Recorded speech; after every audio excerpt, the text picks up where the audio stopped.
Miss Moore. Welcome to week 2 of e-learning art 3rd through 5th grade.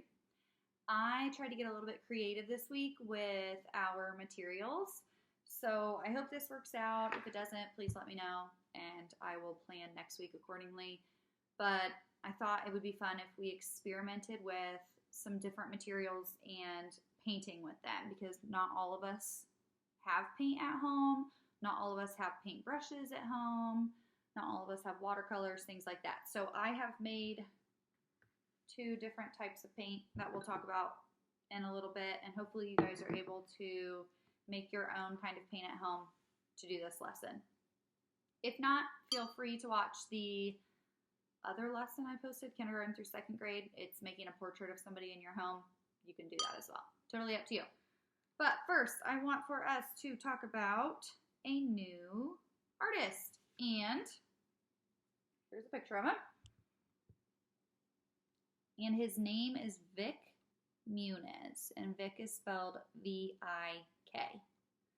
And Vik Muniz makes lots of portraits and also landscapes. So I wanted for us to talk a little bit more about landscapes today instead of portraits, and what a landscape is. And then I wanted for us to use our homemade paint to paint a landscape of our choice. We'll talk about that in a little bit.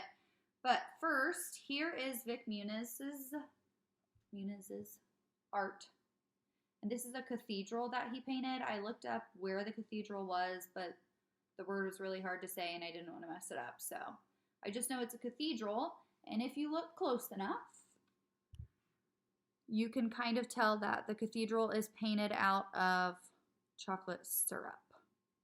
And this is not the only picture like this that Vik Muniz did. He painted a lot of places or buildings, and he would use things like sugar, he would use coffee beans, chocolate syrup. I'm trying to think of some of the other things that he used.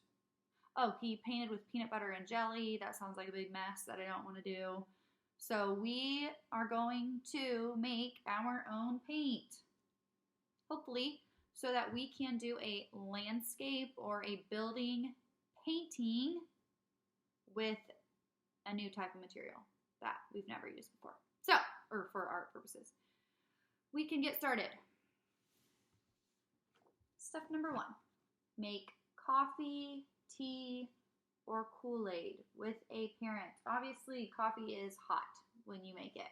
So please have a parent help you at home to brew the coffee or make the coffee or the tea. I made mine probably like 30 minutes ago, and then I put it in the refrigerator to cool off so that it's not too hot for me to use it. Obviously, do not use the coffee when it's still hot, all right, because that's not safe. So make it with a parent. If you have Kool-Aid, that might work. I don't have Kool-Aid, so I put just a tiny bit of water in a glass, and then I put some green food coloring in it. So now it's kind of like green watercolor-ish. And both of these work. I tested them. You can see that the coffee is kind of like a lighter wash, and then the water with food coloring in it is a little bit darker. It gives a more vibrant color.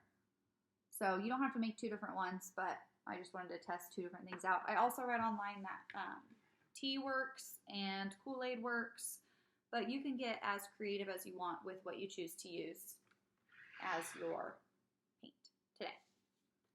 So make your coffee and tea first so that if the coffee is warm, it can cool off while you work on the next couple steps. Step 2, I want you to choose a landscape. So I want you to choose a place that you're going to paint. It could be a place you want to go. It could be your favorite place. It could be somewhere you have gone. It could be your house. It could be Spring Mill.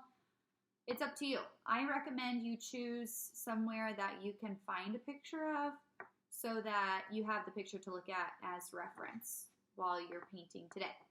I chose to make my landscape to be of Boston. You guys know that's my favorite city, and I was supposed to be going there next weekend, but I'm not because of the coronavirus. So that is why I'm painting Boston.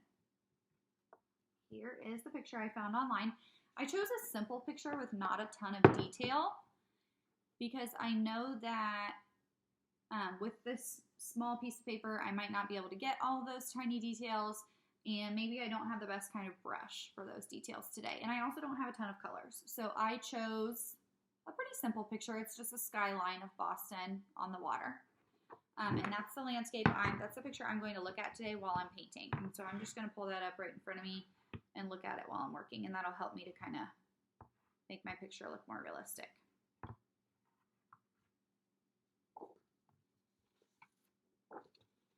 Step 3, paint. Obviously, wait until your coffee is cooled off. If it's still hot, please don't use it. Wait until it's room temperature to use it. I do not want you to burn yourself. Like I said earlier, I already tested them, and I want to pick just one to use. So I don't want to mix the two together because I think that would look kind of icky. So I'm going to choose to use, I kind of like the coffee. I like that really light wash color. I'm going to use the coffee to paint my landscape of Boston. And looking at my picture, the first thing I want to paint is probably my land, so that I have kind of like a baseline of where everything's going to come up out of. So if I just get a little bit on my brush. Oh, that reminds me, I want to tell you guys something else. If you don't have a brush at home, you could use something like a toothpick, or I was kind of trying to think of things that you guys could use at home other than a paintbrush if you don't have one. I brought a toothpick out here. That would help me get like a dot effect if I wanted to do a dot effect. Keep in mind, if you're painting with coffee and it's not a super strong brew and it's not real dark brown, you're gonna have to do a couple layers, which is fine. I have time, so I'm gonna use the coffee because I like the look of it. And I've started with my water.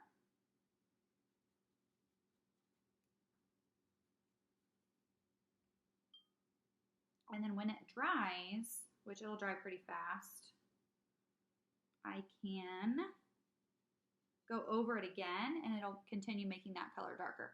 So I see that on this edge, there's a taller building that kind of goes diagonal up towards the side, comes back down. So I can color that guy in.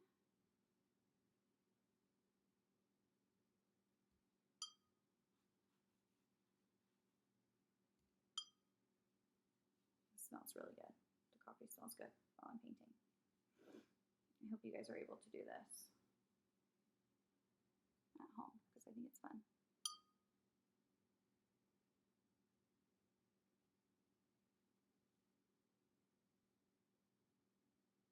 If you have all the different food coloring colors and you want to make more than one and mom or dad says go ahead, you can do that if you want.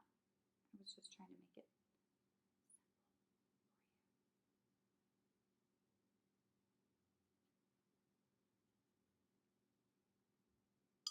So now I'm going into the building. And I'm just doing the rough outline first. And then I'll go back in and kind of make it darker once my first coat is dry.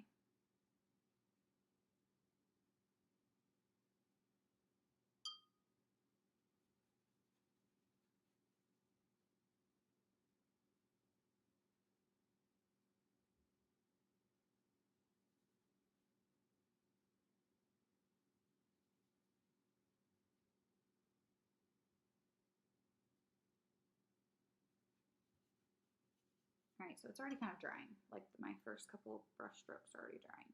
Yay! I hope I make sense on this. Okay. Here is my first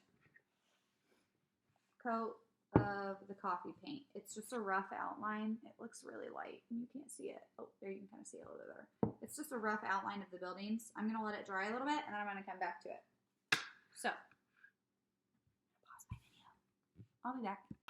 Okay, so we're back and I have done one more coat of the coffee wash on my Boston landscape painting. And this is my first time ever doing this, and honestly, I don't hate it. It is a really light wash, so I would like to do some more coats, but It's pretty fun, and it is challenging at the same time because you only have one color to use. So you kind of have to play around with the values in the coffee and the different, like the darker browns that you can find if you do lots of layering, while keeping in mind that if you do too much layering, you can rip a hole in your paper, which is why it's important for me to wait in between coats for it to dry all the way. Right now it's still a little bit wet, you can tell, but in the spots that are dry already, I can kind of go back in and start adding the spots that I want it to be even darker, which would be like maybe my building outlines. And if I wanted to add any windows or anything. So I'm just kind of experimenting with trying to make this work. And if it doesn't work, it doesn't work. If it does, then yay.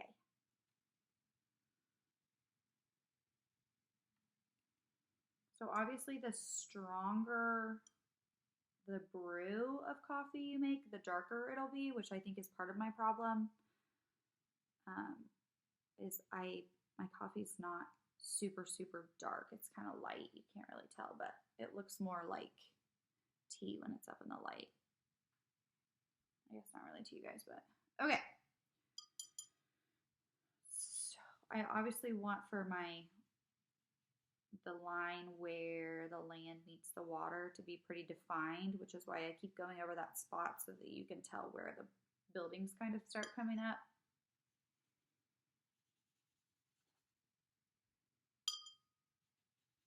And then I do kind of want to add like some clouds up in the sky. Some just really light colored clouds.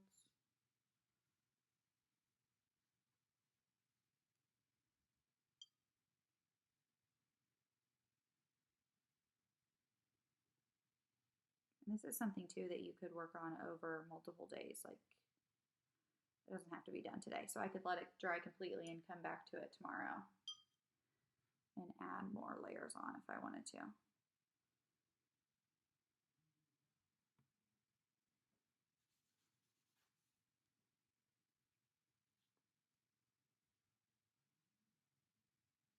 gonna add some lines that look like waves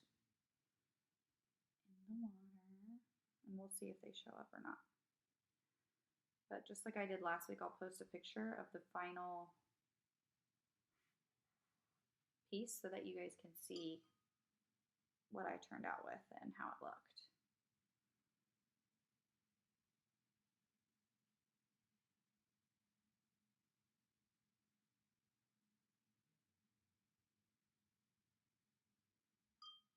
All right, so here's what I have so far.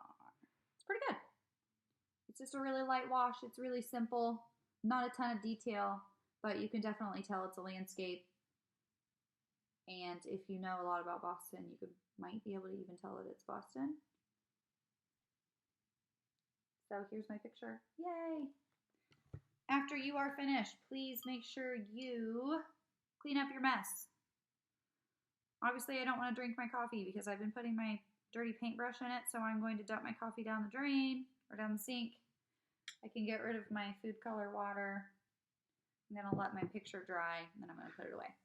Don't leave your mess out. Be responsible. Clean up after yourself.